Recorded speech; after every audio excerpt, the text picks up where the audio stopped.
Yeah. Yeah. Hi, Shafali. Yeah, you are Shafali is on on mute. mute. Yeah, you are on mute. Yeah. Shafali, she is trying, I There are think. two accounts for Shefali that I see. Yeah, Sorry. we'll remove one. Yeah. Shafali, you can hear us? Yes, I can. Okay, okay, all right, good. I think who all we are waiting. Stefan has come in. Yes, I have come in, and now I can also even hear you, Okay, great. and the video Yeah, is working. yeah, everything is working, so that's fine. Yeah. So we have now. We are waiting for Nikhilesh, I think. Yeah, Nikhilesh, we are just waiting. We'll give it a minute and then start.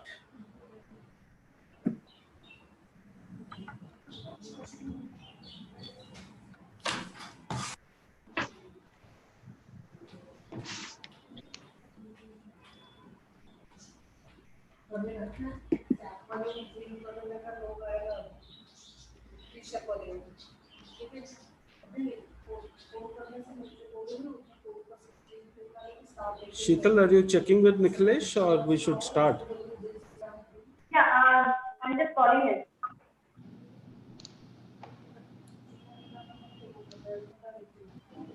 I think we'll start because it's already 4. We will. Some of you may have other, engagements. Don't want to delay this. We are 6 of us, so I'll start. I think we are already live, right? Yeah, we are live already. So, ladies and gentlemen, welcome to this roundtable conference on the theme of electric vehicles for that sector. We are going to talk about the challenges and opportunities that we have in this sector. So I'll give a very quick introduction to the panel members today. We have Stefan Lewis, the CEO of Exide Leclanche for the last couple of years in India. He's an expert in battery technology. The last 28 years of his professional life, he has been in working in this particular area. He has worked in R&D, commercial, engineering, supervised production, quality, sales, marketing, all of it. So, welcome, Stefan, to this roundtable conference. Good Uh, afternoon. Good afternoon. We have Manu with us, Manu Sharma, who's the head of HR of Hero Electric. We all know that Hero Electric is one of those leading electric vehicle manufacturers in India. Manu is kind of an expert in this particular electric vehicle domain. For the last nearly about 15 years, he has been in this area. All through nearly 20 years of his work life, he has been all through in the Hero Group. He is also the director of corporate affairs for the Society of Manufacturers of Electric Vehicles for the last 6 years. So welcome, Manu. We would look forward to hearing your perspectives about the challenges and opportunities in this sector. Thank you. Thank you. My pleasure. Yeah. I come to Jahir, who's the head of HR of Sun Mobility. He's again another veteran in the industry, about 29 years of experience and work in HR particularly. He has worked in a range of industry sectors, started his career with NPC. He has worked with companies like Infosys, Tektronix. He has worked in the US for some time in the IT industry, in companies like Zensar and Challenger Systems. Then he worked in Philips Software, Vmoksha. He has been an entrepreneur for about 14 years of his life in the recruitment space, very well known in the recruitment talent acquisition space. Today he heads HR for Sun Mobility. You all know that Sun Mobility is a company which is into the infrastructure building for the electric vehicles. So welcome, Jahir, to this conference. Thank you so much, Aditya. Thank you. Then I next come to Mr. Sudarshan Salgaonkar. He is the CEO and director of the lithium-ion division of Epitome Sustainable Energy from Pune. It's a kind of a group of 4 companies. They work in the almost in the entire ecosystem of electric vehicles, barring the manufacturing of the vehicles. They're into batteries, they're into the building infrastructure for the charging and swapping of the batteries. He comes with about 27 years of experience, an expert in manufacturing, particularly in the consumer electronic space, has been in the videocon industries for a very long time, has worked in different geographies in the world. So welcome, Mr. Shalgaonkar. We look forward to hearing your perspectives about this sector. Yep. Thank you very much for your introduction. So I come to then Dr. Shafali Wal Shah. She is the General Manager HR in Exicom Telesystems. You all would know that Exicom is again an organization which is into manufacturing lithium-ion batteries as well as the infrastructure for mobility. She has been in this role for about last nearly 4 years. She works with the managing director of the company as well as the chief HR officer. Before this, she has worked in the engineering industry, PL Engineering and Sandhar Technologies. So overall, about 17 years of experience, all in HR. So we welcome Shafali to this conference. Thank you so much. Hey, welcome. So I'll introduce Nikhilesh. Yeah, Nikhilesh has come in. So Nikhilesh is the founder and CEO of Grintech Motors, which is again a startup in this electric vehicle space. Last couple of years, they have been in this area doing mostly engineering services. So they are very soon going to announce possibly some bigger news of investment in the organization, most probably, and we will see them taking a different path. Nikhilesh is a graduate of IIT Roorkee 2009 batch. He has worked in GAIL for nearly about 6 years before he got into this lithium-ion battery technology. For the last 5 years, he has been working in this particular domain. So welcome, Nikhilesh, to our Roundtable conference. Thank you, Aditya, and welcome everyone. Nice to connect you all. Yeah. So I have got 6 panelists. Prashant Jha, who is the general manager HR of Toshiba India. They are into again a similar electric vehicle, the battery segment. He could not join today, so we will have 6 of you discussing about this. Just to open the conversation. Well, electric vehicles, I think we all know about the National Electric Mobility Plan 2020, which was published in 2013 with some ambitious numbers. The plan was to deploy about 5 to 7 million electric vehicles in India by 2020. And of course, battery operated electric cars, about 400,000 of them, and with a 3 billion US dollars of investment. That was the plan. We have made some progress, and I think there is a lot more to happen as we go forward. The opportunity is, the fact is that in India, the demand for vehicles are increasing. So per 1,000 people in India, I'm told 167 vehicles are there in 2015, and in financial year 2019, the two-wheeler sales have more than doubled to about 126,000, and three-wheeler sales similarly have grown multifold to 630,000, and four-wheeler passenger cars obviously have grown by almost about 300%, though the numbers are very small, but it's all growing. So there is a growing demand for vehicles in India for sure. So that's an opportunity for this sector. Secondly, what I see is a lot of favorable policies of the government. Government has to make sure that it has to reduce dependencies on the oil import and then reduce the vehicular pollution which happens. So that's why there are a lot of favorable policies, and of course we as a country have our own commitment to climate change and environmental commitments. So that's again another opportunity for this particular sector. And we also see that electric mobility plan, the plan that India has, there is infrastructure and buying vehicles. There is a lot of action which is pending and is happening. And at the same time, people talk about the cost of the battery. People talk about charging infrastructure. People talk about the environmental aspect of disposing a battery properly, and people talk about the distances that a vehicle can cover with single charge.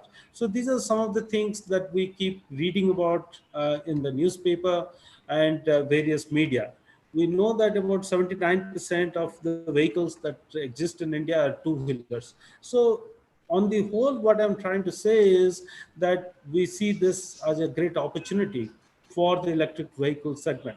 Today's panel, as you see, that composes of people from the business as well as from HR. So in that sense, the panel, three of them are from the business founders of companies or the CEO, and there are three of them who are from the HR side of it. And we have very experienced people like Manu, who has been on the industry body for the last 6 years. He's the director of that industry body, SMEB. So I think we have a very diverse panel today to really look at holistically the opportunities and the challenges. As the pandemic has struck, COVID-19, most sectors have been impacted by this. And we don't think that any particular sector or any particular business leader has a clear idea of where exactly we are in this pandemic, when this is going to get over, what's going to happen after this, what's going to be the impact of this. So we at CLHR, being a recruiting and staffing company, we thought it's a contribution that we could make to the corporate world, that we create certain virtual platforms on which experts like a panel like yours could come together and talk about how you all are dealing with the current situation and the view of the future that you hold in your own eyes. And keeping that view in mind, what changes that we should do in the people strategy of companies in this electric vehicle ecosystem. So that's briefly what we want to do in the next 45 minutes, 45, 50 minutes. We will try to wind it up in 60 to 70 minutes. So that's the idea. Towards the end, we will have certain questions and answers. So that's broadly it. And this is a sort of a roundtable conference, so you feel free to sort of ask questions of each other and add questions. Don't have to restrict yourself to my question to you, each panel member. Feel free to interact amongst yourselves so that it's a good constructive conversation that happens for the panel as well as the people who are watching us live on YouTube. So let me begin by asking the first question. I would invite each panel member to talk about one best practice that they have followed, or one thing that they have done in the last 2 to 3 months as this pandemic has struck. What challenge that you saw and how this practice is solving that. So my idea is at the end of 10 minutes or so, we would have at least 6 unique best practices. I'd request panel members not to repeat the practice. Of course, someone who starts would have the advantage of going first, and someone who goes at the last has to really think of a best practice which others haven't really spoken of. I'm sure there are lots of them that each one of our organizations have done. So if I can start with Manu, and then I'll come to Stefan and Shafali, Jahir, and Niklesh and Sudarshan in that sequence. Yeah, Manu. Thank you for setting up the agenda, Aditya, and congratulations on the knowledge that you have.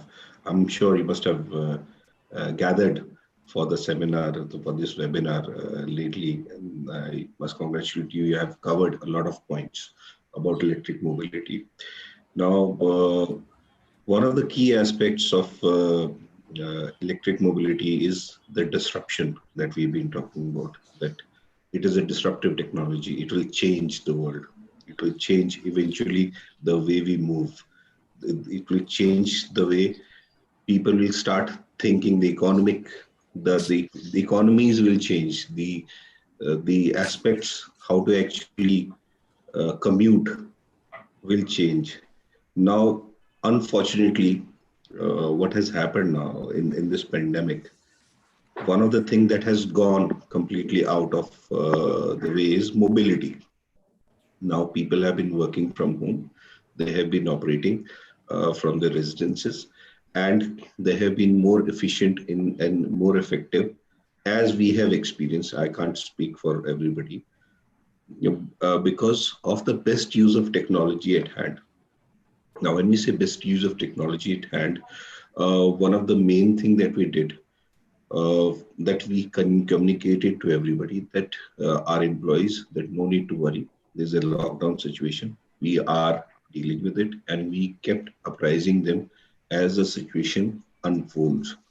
While we did that, we were also looking at what are the things that we need to do, as there's a majority of people, a lot of people who need to be engaged positively, because this is not a holiday. This is not how people should perceive as a holiday.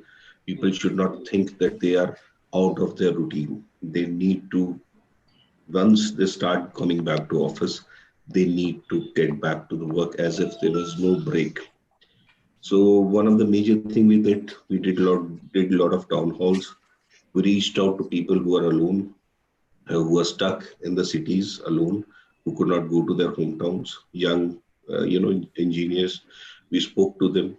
We helped them financially wherever was needed. We gave them certain amount of salaries and advances also, that please take care of yourself. Don't worry about that aspect. So one worry was taken away. Then there's a continuous reaching out from HR, continuous reaching out from the management, and we engaged them. Now, the second situation was that how to keep them busy, because we can always ask your top executives to continue to be busy on Zoom calls and everything, which, by the way, has been a boon for the country, because people don't get to travel. People don't have to travel anymore for the meetings. We are doing a roundtable without a table right now. Wonderful thing. Yeah. So second thing that we had to do was that we have to engage people. Now, for the engagement, number one thing that we did, that we moved to e-learning very swiftly. Right. We in the first month only, we had 3,000 modules of e-learning that we. That's a lot. 3,000. That's a lot. Yeah. So 3,000 modules that we gave them, and we asked them to upskill themselves. And as they found this opportunity, because they've been, most of the time people have been busy in their routine day-to-day life, they never get to upskill. People lapped it up. People understood the need of it. They understood that this is the time to do this. So that many courses were covered. Then we continued to keep feeding them.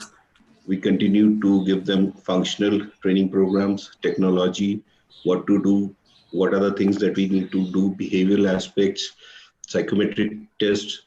We give them so many things that they can continue to assess and reassess and keep on upskilling themselves. All right. Not only that, we got such a beautiful result from the first month of e-learning and cross-learning, that we engaged different verticals and different departments, and we created that task force, which started working towards the solutions that we never could find time for. That system correction, whether problems that are already have been pestering us for some time, what are the things that we need to address. So immediately those task forces started working thanks to the technology. And very good.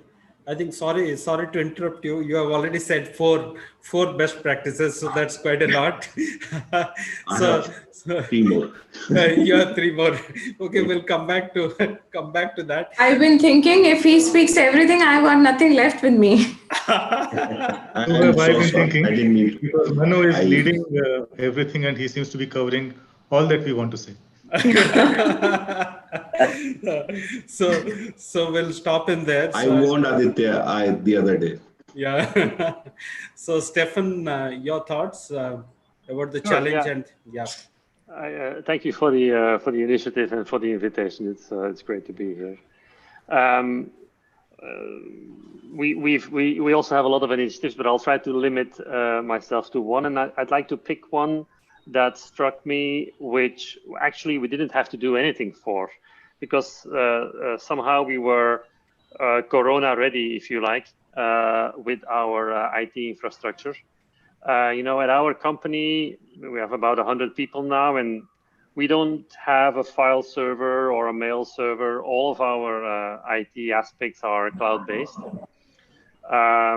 So whoever had a laptop or even a mobile phone or tablet was able to pretty much continue to work as before. Only the people who were working with a desktop system, they had to wait a little bit longer until we were able to physically move those systems to their home. I noticed that from that point of view, we were really lucky, because being in touch with a number of our customers, I would say sometimes the bigger companies, the automotive established giants, they were really struggling because they were much more tied to their base, where, of course, there was nothing but empty office buildings.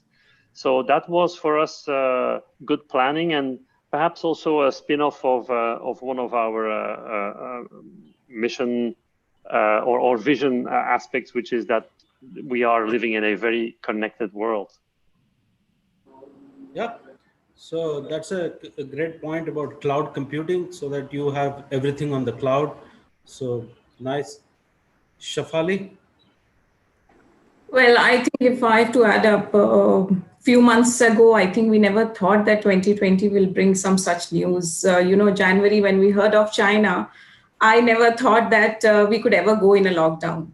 But I think since then, I think March onwards, when there were news around that things are spreading. So I think as an organization, we started looking into it. We started looking into the business continuity plan, where I think, and a lot of things were prepared, like how things will be moving, in coming days, if ever it happens. So that time we were in a thought process, if ever it happens, so we will do this. So I am first 1 week, I think during the lockdown, we had some serious issues, but eventually we learned. I think there was a good blend of, human and technology. Typically in manufacturing setups and companies like us, where you have R&D centers, you never thought that you could actually work from home. So that myth is broken. I think we realize that this is possible. Yes, for certain operations, it may not be. But eventually, we also realize that there is a mental, health and well-being of employees, which is equally important. What has been already addressed, like having those e-learning sessions and keeping communication channels open, sharing what is happening around and how the organization is responding. We were, as part of the organization, our telecom business, part of the essential services, we had to stay open for our supplies and services. So I think we kept our people informed. We kept sharing their photographs and everything, how we are responding, what all preparations we are doing.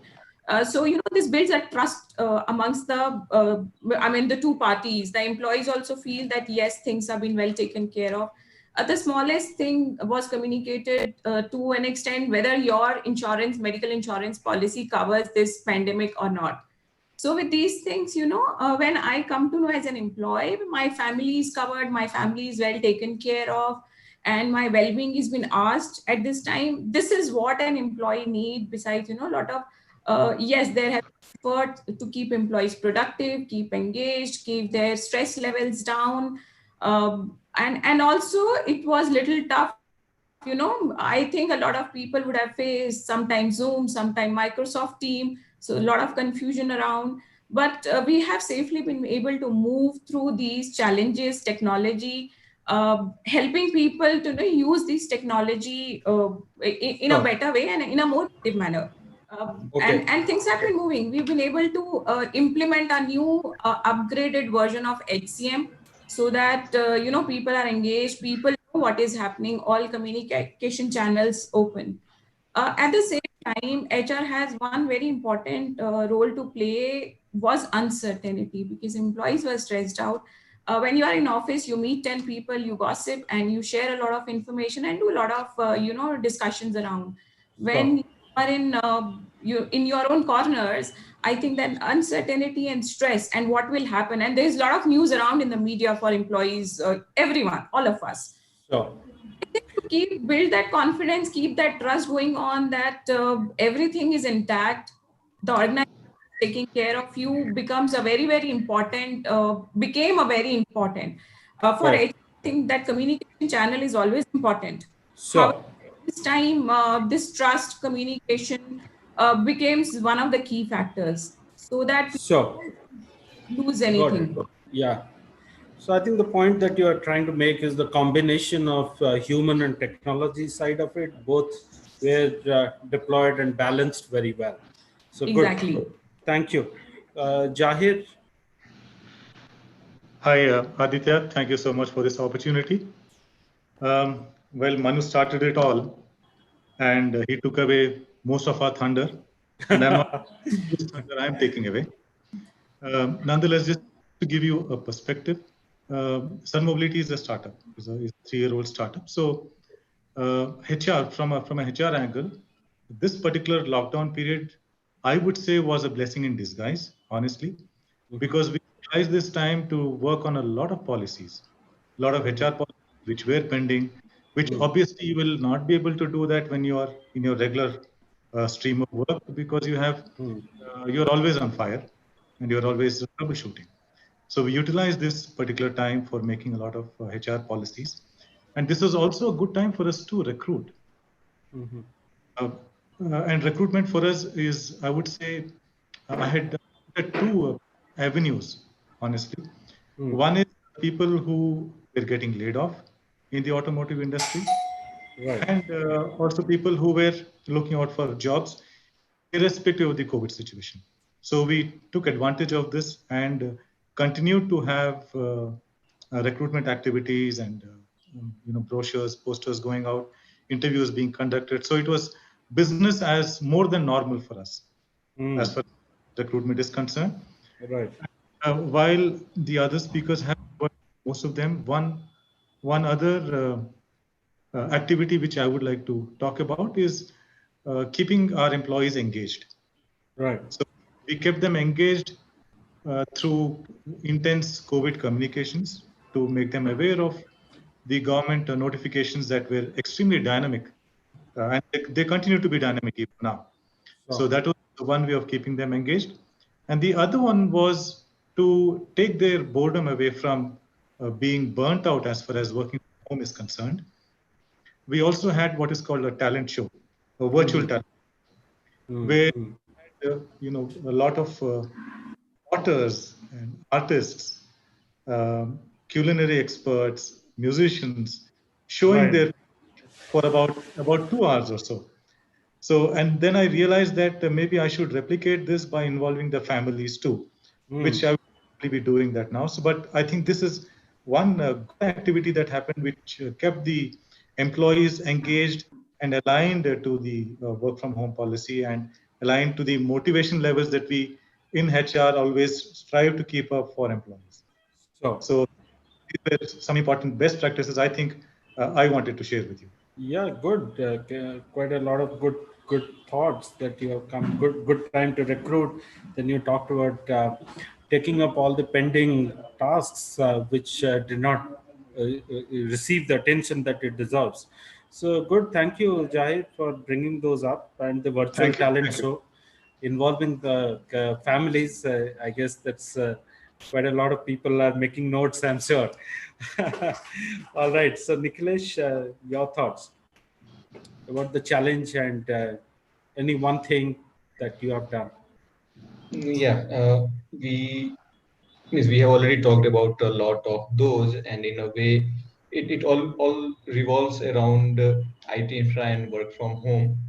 I will try to not talk about that, but one thing that comes to my mind, always first comes to my mind actually, is that there have been a lot of people talking about that a, a global problem like that will come someday. Like if you remember, Bill Gates has been talking about this since long, that something will happen, something can happen, and world should be prepared for that. I don't know how much they were prepared, but it happened.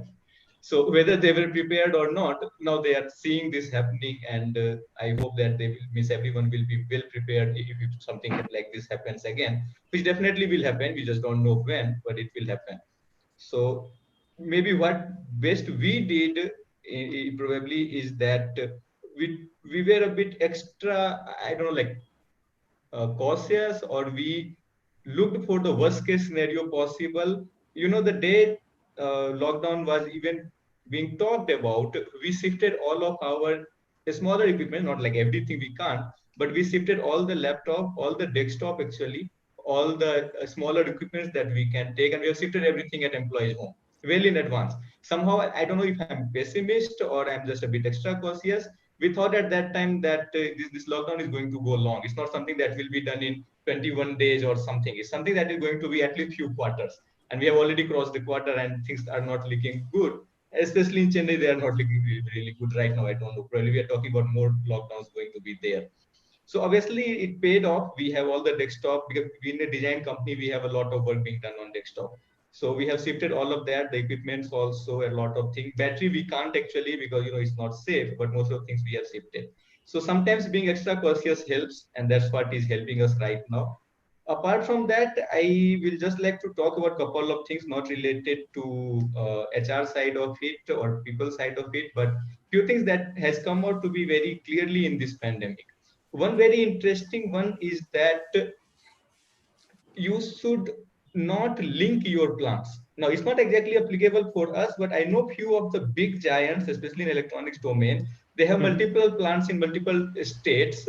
But what they do is that they manufacture some part in one plant and then consume it in the next plant.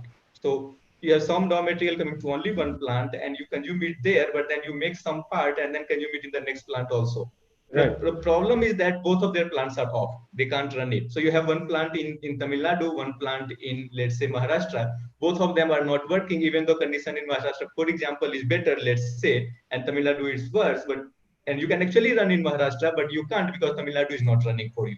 Correct. So this is something that a lot of companies will probably learn from this pandemic, and they will see that their plants, if they can afford, and it's not always possible, but if they can afford, they should be like fully self-sufficient. They should not be reliant on their other plant.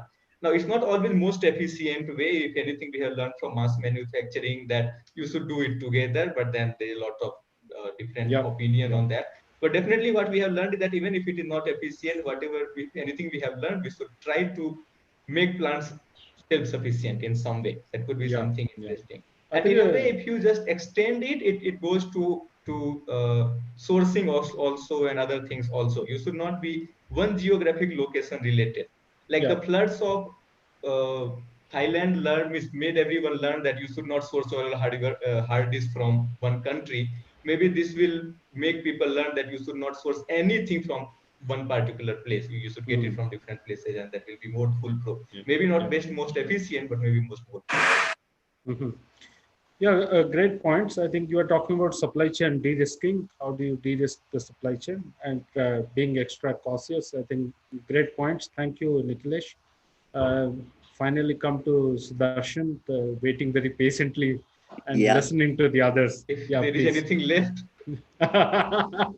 Yeah, I have made notes, so about 12 points have come so far. Manu wants to say 3 more. Yeah, Sudarshan, please go on. Yeah, thanks a lot. And I will touch upon some of the points because there has been a lot of points which has been already touched base.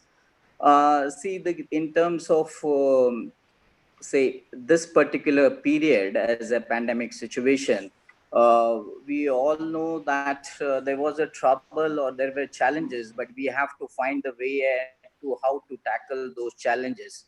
So Right. one good thing is, okay, we were connected to an internet, so everybody was available on internet and Zoom or Google Meet. Everybody was available, so that was a good thing. Yeah. So initially, being a startup company, we were having challenges in terms of our products which were supposed to be developed. So even the design department, they started working, and they started even preparing some drawings which were shared to each other through Zoom screen sharing, and it made us possible to prepare the product well within the time. The second thing what we learned about is the knowledge sharing. And personally, I believe that if you have a knowledge and if it's shared between us, we gain more. So we kept an interactive session with the sales team and the design team to share the knowledge.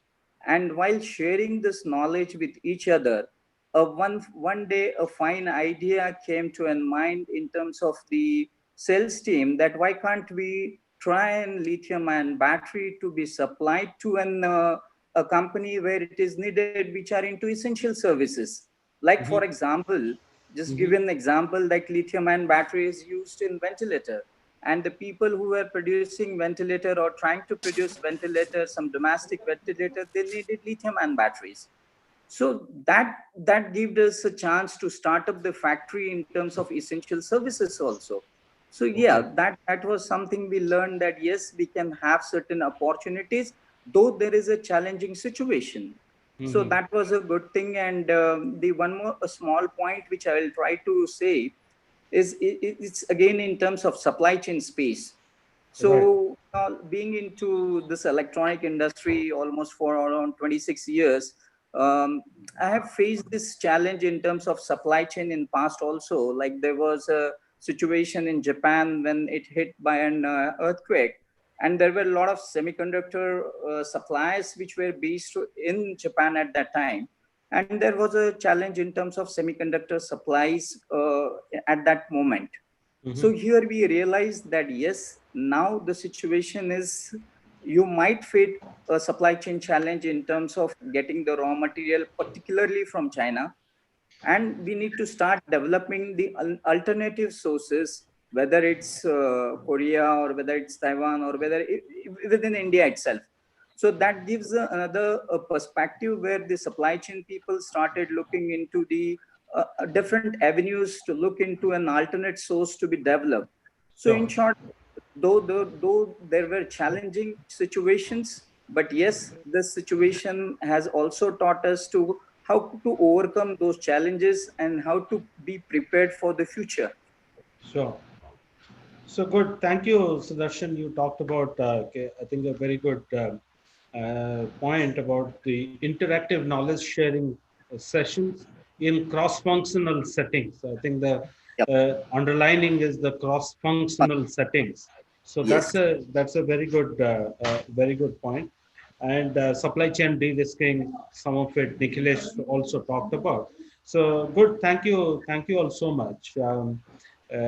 So if we move on to the second segment, where these are some 12, 13 points. My colleague Saikat is here on the call. He's sort of making summary, and we will, of course, circulate this in a summary to you all for your reference. Okay. And so I'll move on to the second aspect of what's the outlook of the future that you hold in your mind. And hence, what changes in strategy, particularly people strategy, that we should follow? So if I just go in the same sequence, I start with Manu and end with Sudarshan. So it is at least one thing in life we can be predictable about. Yep. I will limit myself to two. Yeah, please Okay. go on. So one of the things that we have understood that while we talk about what is happening in automobile sector, where people are talking about 45% degrowth, we at Electric Mobility, Hero Electric, are talking about aggressive plans to go to the next level. Now, there are reasons for that. One of the things that now people have experienced what does the world looks like, feels like without vehicular pollution. Right. There are no cars on the road. There are no buses, no industrial waste that is being spread. So people are aware of it. So they have already understood the solution is electric. Now, once in one of those sessions of ideation that we are creating an idea. So one of the things that I was thinking of that we will have a problem that once we start getting people back to work, one of the major concern will be that public transport is not trusted anymore. Right. So I proposed that we need to have a plan that we need to move people from public to personal mobility. And also, since India being a two-wheeler country, we this is an opportunity for all the HR people for us to reach out to all the HR people that they also need to provide that facility, that an extent that offer facilitate that, give them option for the people who are blue collared and staff junior level people, that here is a solution for you. You don't have to khao dhakke in metros and buses, and you just buy an electric vehicle. We will support you. So that idea gave a positive spark to our thought process, and then all the people started thinking, okay, we can do this also, we can do that also. So that has that energy, that synchronized energy has kept all of us so positive. And that is where we are. We are very positive, very engaged. We've been working 18 hours a day now, working from home, because दिन में meeting चलती है, शाम को काम होता है. That has been the way forward. If I have another minute, couple of things also we did that we engaged people to have not just IQ, better IQ, but EQ, emotional intelligence. Well, this is the time when people were feeling a bit down. There's a distrust, there's a mistrust on people, what is happening. They're in doubt. So we did a couple of sessions on yoga. We definitely did talent shows, singing. We did not the family, but that's a good idea. We're going to involve the families now in the next program that we do tomorrow. Then we did laughter yoga sessions. And on top of it, we engage them to that level that they start feeling that positivity that this company cares for us. Most of the people are worried about what is going to happen to the migrant labor. We are not that much worried, to be very honest, whether they will come back or not. Because there is a strong association with the company, that this company took care of us and they will come back to us. And they know this is where they belong. That sense of belonging we have managed to create with our culture, with the thought, which are core value of hero care, that we care about you, we care about environment, we care about this planet. And that's where we are. And I have again take another extra minute. I'm so sorry. Please take it forward. No, that's okay. I think just to add to your point, one McKinsey report that I had come across, they had predicted that by 2030, the share of passenger vehicles in India would be 40 to 50% electric cars, So that's I mean, if it happens, ministers have declared that 100% bhi ho jayega, but that's a far-fetched thought. There are a lot of positive news. There's a lot of aspirational thing. There are a lot of people who do make reports. Yeah. What they do is that they actually arrive on a number, then they do backward integration. Okay. Okay. So we'll not go there. Still away from that reality. All right. But I think good points that you talked about EQ and you talked about the belongingness. So I think from a people strategy perspective, what I hear you say is that how HR can drive belongingness to their employees, with the employees, I think is easier said than done, but it's a challenge. And you talked about, the outlook is a lot of electric vehicles on the road. Hope that it doesn't really crowd, become another crowd, but it's a very green kind of a Healthier crowd. It will situation. be a healthier crowd. Healthier crowd to deal with. All right, Stefan. Yeah, your thoughts for the Sure. future and your directions Well, for the people's I agree with what Manu said about a shift, a partial shift from public transport to more private transport, or even from no transport to personal transport. Yeah. In addition to that, I think we've all been now using the e-commerce shopping, the Amazons and the big baskets and the Flipkarts.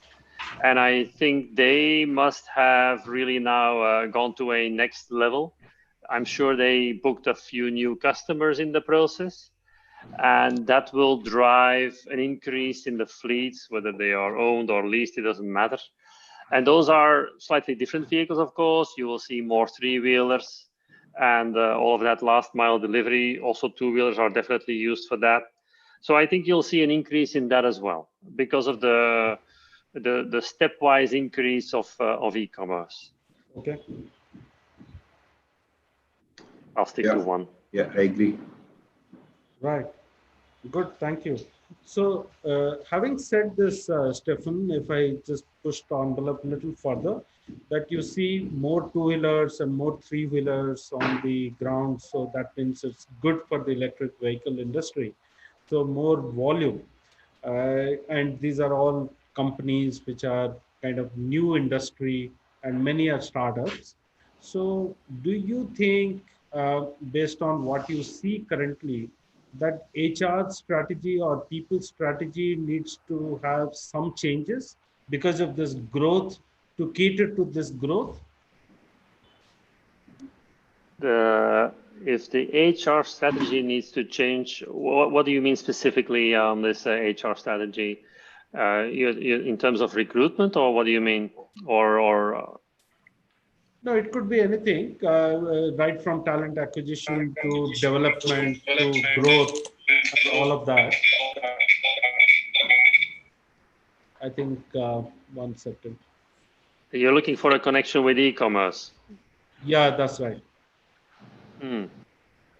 I must say nothing comes straight to mind. I'll think about it, and Right. I'll come back to it after the last speaker. Sure. But then to just pick up on that point, Aditya, Yeah, to help Jai. Yeah. ideate his thoughts. Now, e-commerce definitely is going to grow, and with e-commerce growing, there'll be a lot of fleets, as Stefan was saying, which will be, bourgeoising the market. Now, if that has to be done, then a lot of recruitment will have to happen in much more spurges than what we have earlier had.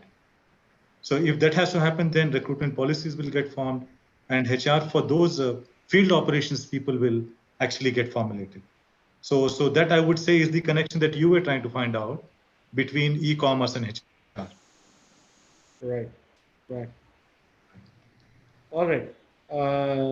Shafali, your thoughts about the future outlook, and hence what changes people's strategy should happen? Well, I would highlight a couple of points when we are looking from a future perspective or post-COVID that, these days we've been discussing.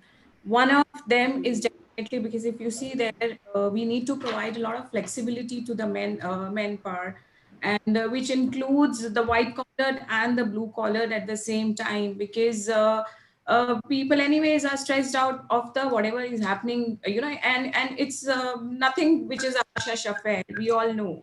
So there is a demand, definitely. Once we are opening now, we want our people to be back at and being productive, so that work from home opportunity, that flexibility will become a part of our new normal for coming months. I mean, not even days or weeks. If you have seen, we need to give flexibility in in terms of their jobs, how we are deploying them, maybe some skill enhancement, which we had already discussed, upscaling time and all those things.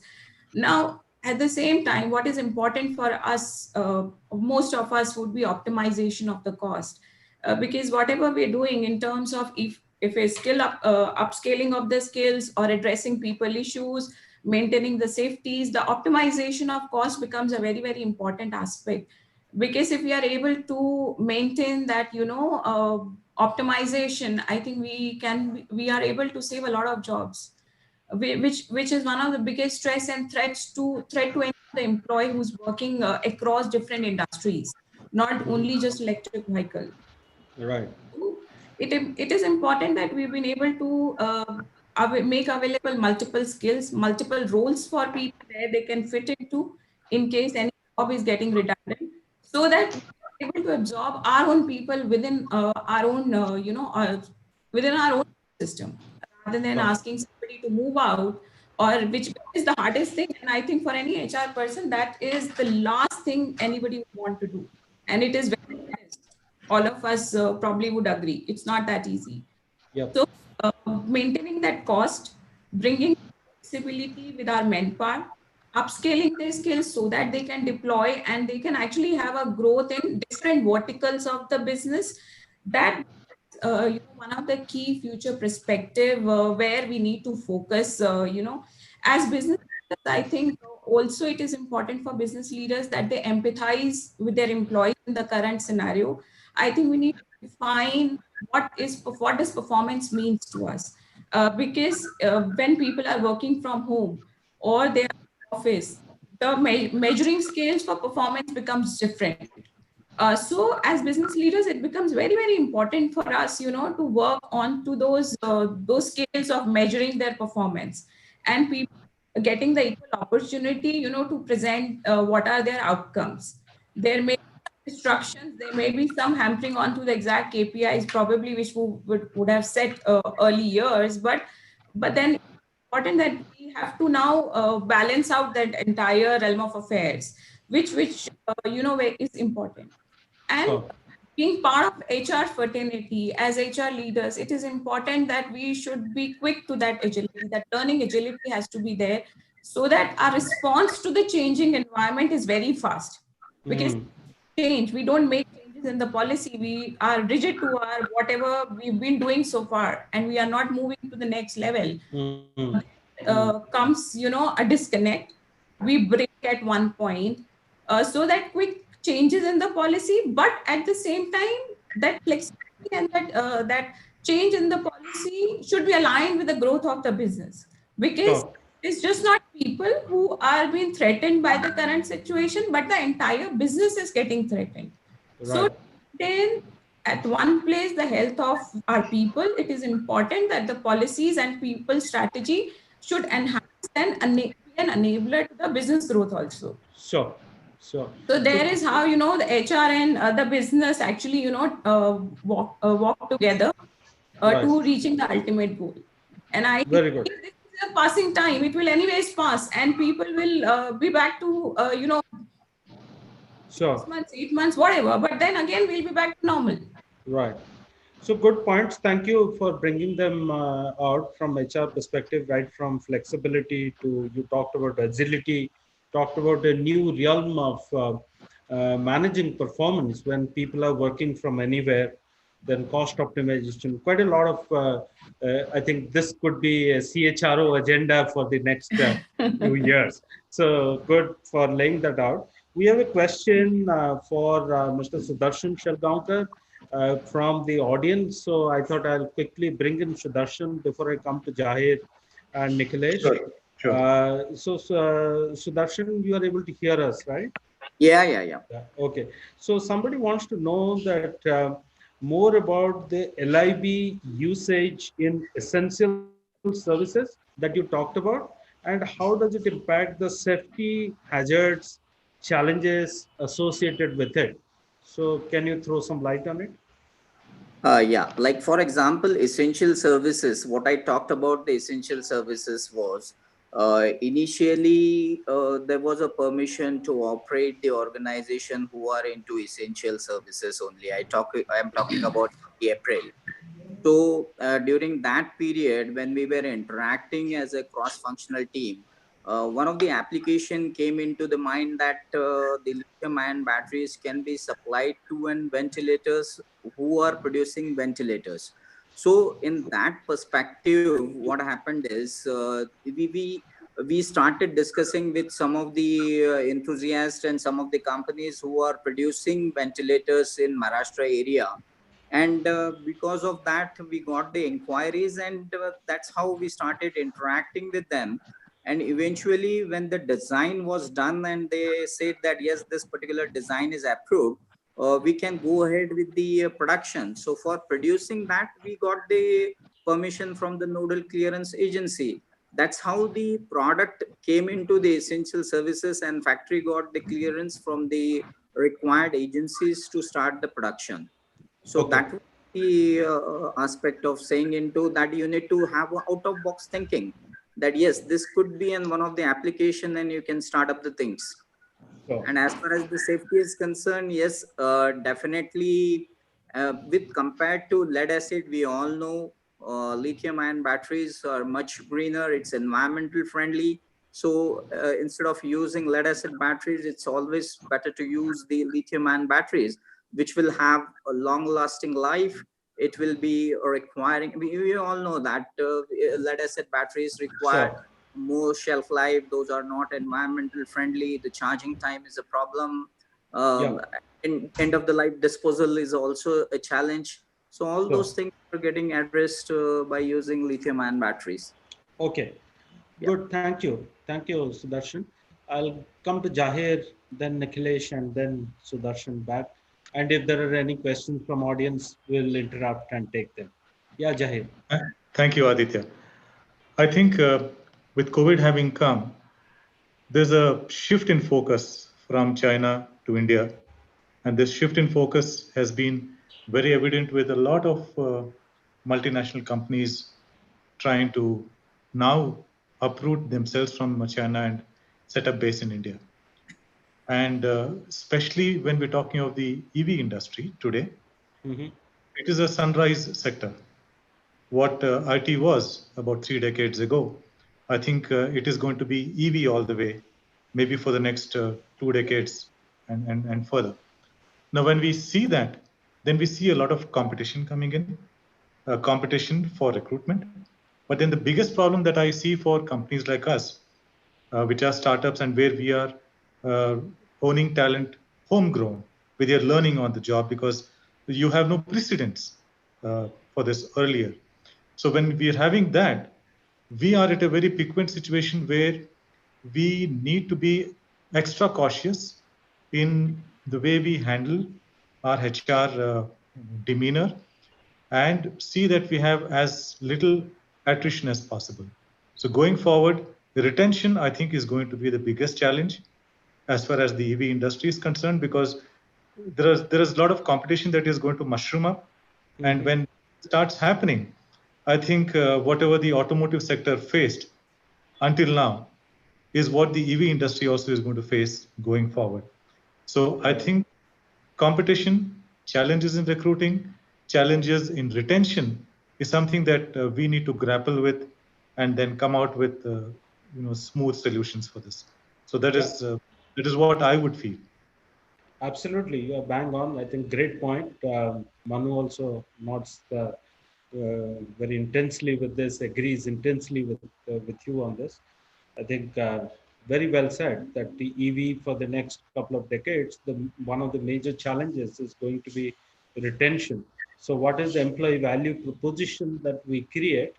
I think I was alluding to this aspect when Stefan was talking about the e-commerce and the growth and all of that, which will happen, which means that this industry is going to grow. A lot of people from within the industry and outside the industry are going to come and work here. So how HR really makes a meaningful value proposition for the people Yep. so that we are able to handle them, we are able to take them Aditya, I on. have a point to add what Zahir said. Yeah. It's wonderfully put, Zahir. These are things Thank which you. a Thank new you, Manu. industry must learn, that we do not have the precedence or the luxury of talent being available at the back end, like two-wheelers or four-wheelers in India, regular automobile sector. And we have to hold on to these people that we have. These are industry specific wisdom that these people carry in their head, and how they tackle it. Specifically, the technical teams, the R&D team, the service team, and the sales team. Even these people know how to actually sell a disruption technology, that this is disruptive. First and foremost, you have to go and explain this is not why there is no tailpipe in So, that vehicle. so What is this is a different technology. You have to learn the technology first, then explain it to the customer, and then bring it to the next level. And absolutely. the other points I have made, that the the focus from China to make in India, and we this is a time we really need to upskill our technology to that level that we have to bring a lot of technology. We have to bring back a lot of Indians who've been working in Chinese companies. Right. A lot of engineers, a lot of people working in Taiwan, and all those people are coming back, and we need to take care of them and start working with them and develop this Make in India electric mobility mission. So Very yeah, good. thank you. Yeah, Thank you. good point. Good point. Like I associate, some of us have been in the recruitment industry for decades, and we have seen how each sunrise sector grows, and then it has its own curve. So I think fantastic point. So we come to Nikhilesh, and then I'll come to Sudarshan.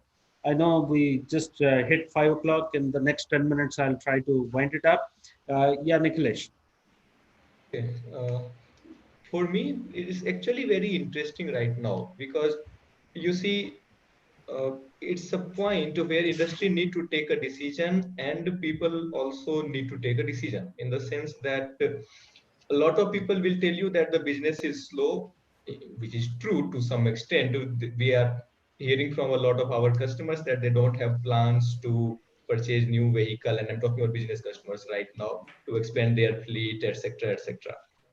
At the same time, the primary reason is that capital is scarce right now. At this moment, no Yeah. one wants, either companies are not having the capital to put in, or even if they are having, they're trying to hold to it instead of putting it on the table, or investing in anything right now, because they don't know how it all is going to pan out. So it's a situation where both the things are possible, and it's up to the industry where they will go. Because given the capital they have, they can either be cautious and try to not expand in EV. Let's say talk about a company which is having a petrol portfolio and then the EV portfolio, and they are definitely already doing a lot of experimentation with AV. And we have heard about a lot of those experimentations now not being taken forward, or at least being put on hold. But at the same time, we are also hearing that a lot of companies are actually coming in a more serious way, because the capital they have, they can either put it in EV or they can put it in the conventional business that they are doing. And we are hearing a lot of companies taking the call of coming in EV because they know that that is the future ultimately. So it will show the character of the company also. It will show the way the industry is going. I don't know which one is right or wrong. There's no right or wrong in that. But it will be interesting to see which way the industry goes. Do they go towards EV? Will they go towards the conventional? Will they sit on the cash, or they will invest that cash? If they invest, in which domain they will invest? So it's going to be very interesting. At the same time, like I said, from people point of view also is very interesting, because if you see till now, a majority of the two-wheelers, electric two-wheelers especially, or other electric vehicles also, have been in the commercial segment compared to the personal mobility. I don't really have the percentage with me, but there's a significant percentage in commercial usage compared to the personal usage. But right now, the usage or the expansion in the commercial domain are going to go a bit slow, because like I said, capital is scarce. No one wants to invest in. At the same time, personal use will go up. So generally, we as a battery company have been saying that the commercial outlook is better than the personal use outlook of electric vehicles for foreseeable future, near future. But like Manu said, people are a bit afraid of going in the public transport, which is true. people will prefer to have their own vehicle and maybe electric vehicle. So I think that the next couple of quarter and then maybe at least a year and a half, maybe 2 years, I don't know, will be very interesting to observe what happens, which way the industry goes, which way the people go. But whatever way it goes, it will be a learning for the whole world to see that what happens in a condition like this. So I'm really excited to see what all happens, and we'll probably have a pointer or two coming out of all of this. Will be very interesting. Yeah. Hey, thank you. Your cautiousness and extra cautiousness is coming through. So that's you're cautiously optimistic. So that's good. Thank you. Sudarshan, your Yeah. comments about the outlook of the future and what should change. Yeah. So first I'll talk about the industry. So as such, this green revolution, what we can call this towards the e-mobility, it's like an unstoppable movement now. So it's not going to be stopped. So we will see an exponential growth in terms of the shared e-mobility. I'll use word shared mobility in terms of the for the personal usage, also for the commercial, like like in this pandemic situation now, Mhm. or after the pandemic situation, everybody would like to have the cost innovation also as a part of their entire value chain mapping. So in, like, for example, for e-commerce players, in terms of delivering the product to an customer, there is a logistic cost which is involved in that. And that logistic cost is also a substantial amount in today's aspect. So in order to have a innovation in that particular field, people will always, or e-commerce player will always give a great thrust in terms of using a shared mobility. Similarly, for point-to-point communication in terms of, say, urban cities, there are chances that instead of going for a shared kind of a public, people would definitely prefer to have a shared mobility kind of a thing.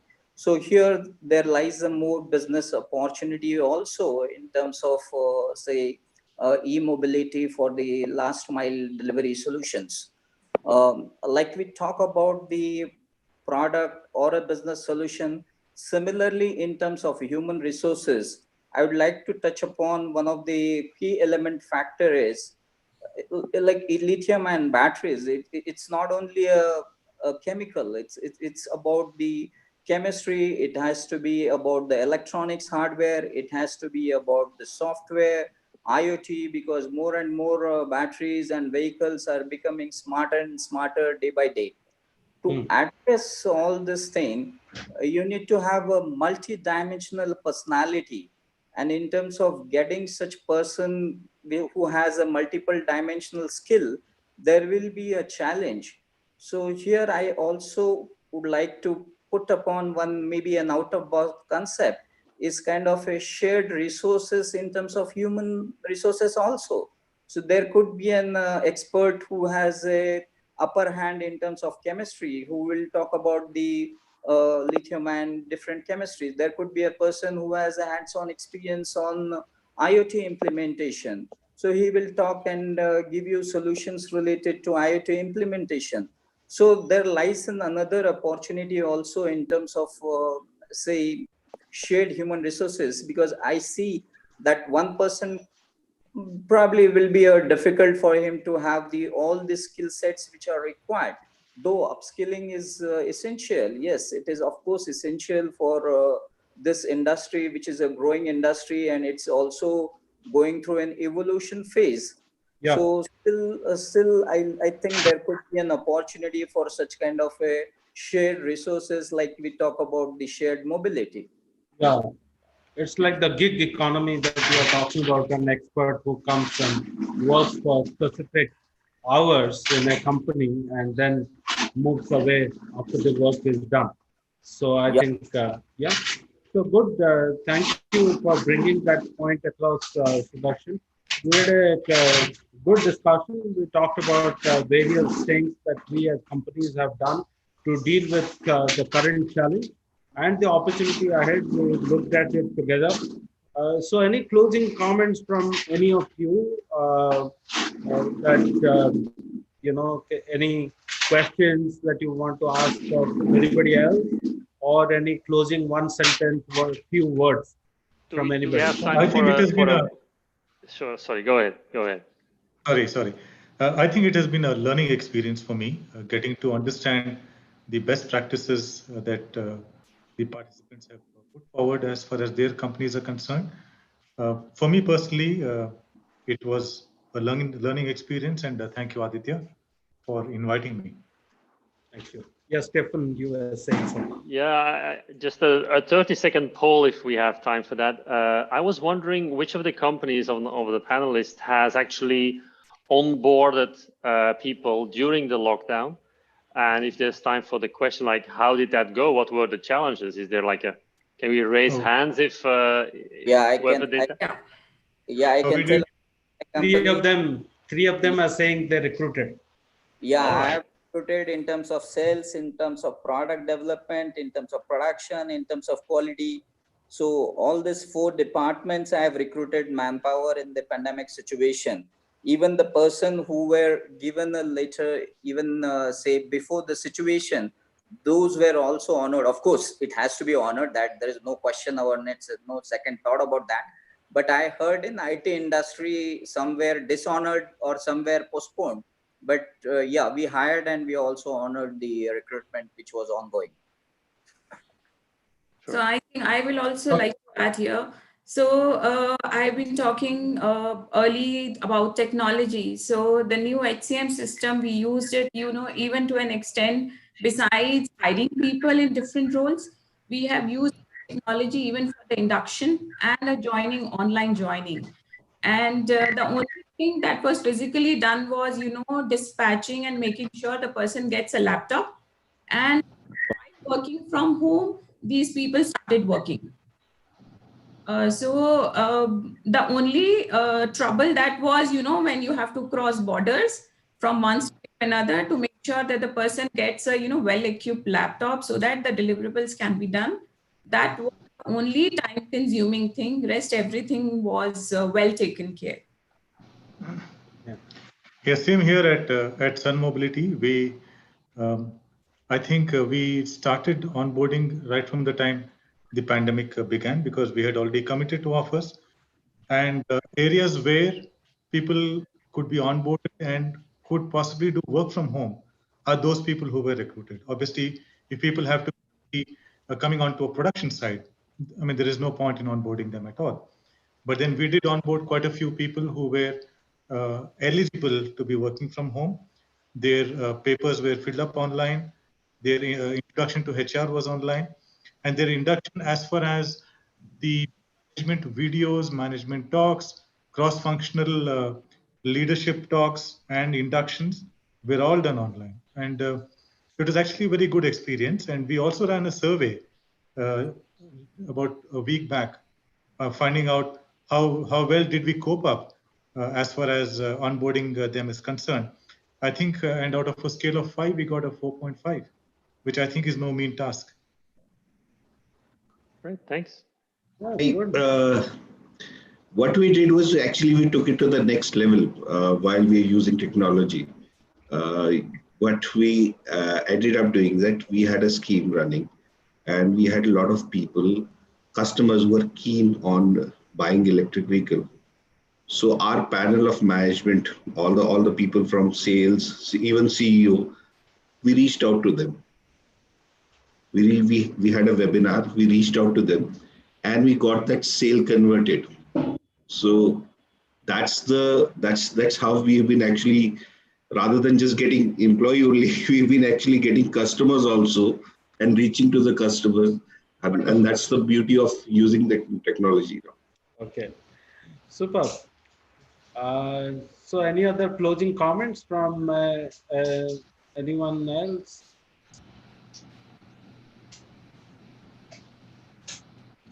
Yeah, all right, good. So thank you all for your time and being part of this roundtable conference. It has been a pleasure, absolutely, at our end to host you all and bringing listening to each one of you. I hope that we are leaving you behind with additional inputs or additional thoughts.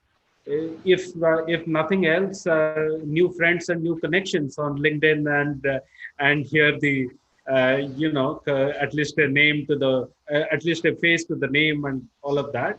So it has been absolutely fantastic. My team, Sheetal,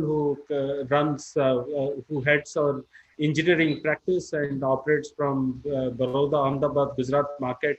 She kind of manages about 14 odd offices. She joins me. She's on the call. She joins me in thanking all of you. We will make a summary of it and circulate. So thank you all, and thanks the audience who made time to listen to the experts. I hope it was useful for you all as well. So thank you all. Bye. Thank you you, so much. Cynthia. Everyone Bye. for joining the Thank you. session in of this. Thank you, Zahir.